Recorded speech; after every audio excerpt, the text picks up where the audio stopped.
In November 1968, a methane gas explosion claimed 78 lives at Consolidation Coal Company's operation near Farmington, West Virginia. Congressman Ken Heckler called for immediate action to improve mine safety. He was very sympathetic to the miners' cause. He didn't have to be forced into this. There have been some 5,500 fatal accidents since President Truman first signed the original mine safety bill in 1950, and over 1/3 of these have occurred in the state of West Virginia. It's high time that Congress do something additional to protect the coal miner in this most dangerous and hazardous occupation. There was no federal presence in workplace safety in the 1960s, no meaningful presence, and he was bound and determined that that was going to change. Today, we mourn our dead. United Mine Workers of America President Tony Boyle was slow to join Heckler in demanding action. He didn't say, we will find what caused this and we will have justice. He said something to the effect of, well, it's a tough life.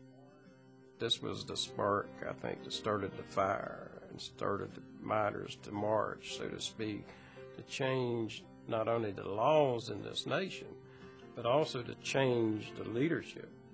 Your great movement has many heroes. The greatest heroes are you, the coal miners. You've taken the future. Insurgency against ineffective and corrupt authoritarian structures is patriotic. And you proclaim, no longer are we going to live and work and die like animals. We're free men. Ken Heckler found a friend and ally in Joseph Jock Yablonsky. The former UMWA official hoped to upset President Boyle's 1969 re-election bid. And then those that aren't crippled beat the dust, tear their lungs out, with nothing to look forward to except abuse from their organization. My dad desperately wanted to show, after the campaign had started, that the union had been unresponsive to the needs of its members in this area of coal mine safety. Where has the union been to fight for the protection of your lives? And Ken Heckler saw someone inside the UMW who could legitimately speak to the interests of the miners in order to propel Congress to move forward with this legislation. They hit it off just superbly. Heckler and Yablonsky were undeterred by the Boyle administration's reputed intimidation and violence. Neither of them would back down when these thugs would appear at the rallies and start taking down license numbers of those who attended or taking photographs of those who attended. Later testimony revealed that a Boyle gunman had attempted to fire upon Yablonsky and Heckler, but was deterred by winding West Virginia roads.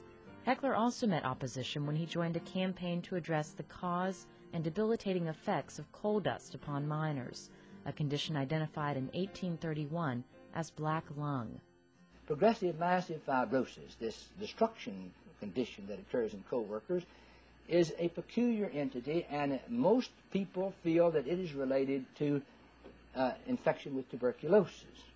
Despite Dr. Roland Burns' friendship and past financial support, Heckler dismissed the doctor's diagnosis and embraced the controversial claims of the Physicians' Committee for Miners' Health and Safety. There are voices crying in the wilderness, preaching the importance of doing something to limit the amount of coal dust in the mines and to make sure that we do something to prevent pneumoconiosis, which is an incurable disease. Bicycle ergometer. 3 unconventional doctors comprised the committee: Isadora Buff, Howie Wells, and Donald Rasmussen.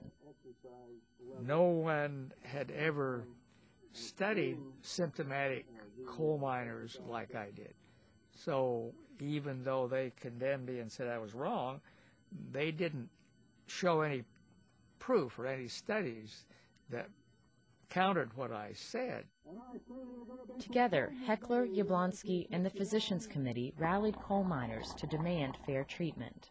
The West Virginia Compensation Department is a misnomer. The name's wrong. It should be called the Coal Operators Protective Association. Dr. Buff would boom forth with, "You've all got black lung, you're all going to die." Then he'd proceed to do the white hat, which he'd say, "This is what the coal operators say when they talk to you." And he called them coal operators. And he said the coal operators talked to the miner, "Oh, we'll take care of you, we'll take care of you, we love you, and we're not going to do anything to hurt you." And then the coal operators would go to their boards and they say, "Well, those coal miners want more money. That's all they want. They're faking it. They're faking it. They're just getting excited because they work underground. They're breathing too fast because they're getting too excited." Is there anyone here that feels that he's affected by black lung? Speak up, gentlemen. Yes, all of us have black lung. Outraged by the failure of government to act in the best interest of workers and their families, 40,000 miners went on strike.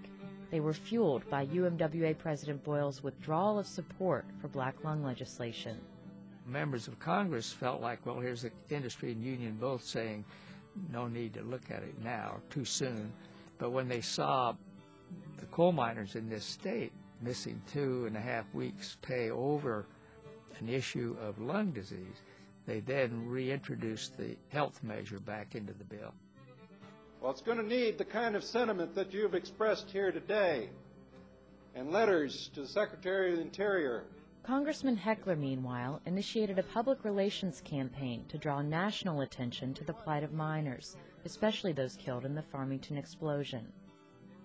Congressman Heckler got the widows. He brought them up to Washington. He paid their way. He put them up in the hotel. He took them around, and they went to committee hearings. And Heckler, being the PR guy that he is, saw to it that their pictures and the stories were in the Washington Post and other papers, and it created sympathy.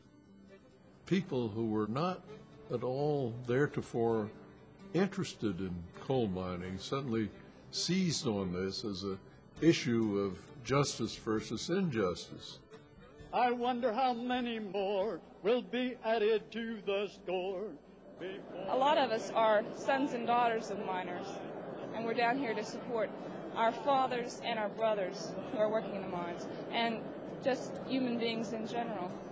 It mobilized the sleeping giant of public opinion throughout the nation to force the Congress to act. Congress passed the Federal Coal Mine Health and Safety Act in December 1969. President Richard Nixon opposed black lung provisions and threatened to veto the bill. After Ken Heckler suggested publicly that such action would lead to a nationwide coal strike, the president signed the bill into law.